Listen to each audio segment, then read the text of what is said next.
Here you can see the controller is indicating low oil pressure alarm. Low oil pressure can lead to several serious problems, including poor lubrication, causing increased wear on engine parts, engine overheating, damage to bearings and other critical components, reduced engine efficiency and performance, in extreme cases, complete engine failure. You can start the checks by visually inspecting the engine for any oil leaks.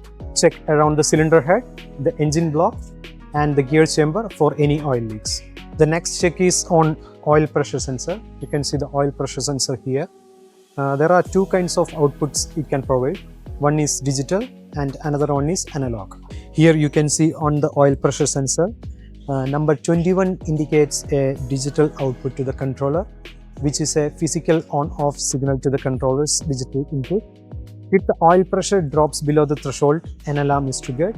If not corrected, pressure may fall to the shutdown level, causing the system to automatically stop.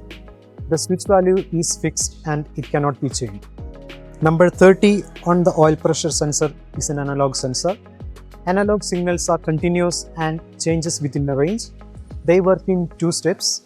When the alarm set point is reached, an alarm is triggered, and if no action is taken and the signal continues to the stop set point, the controller issues a stop signal to safely shut down the system and prevent the damage.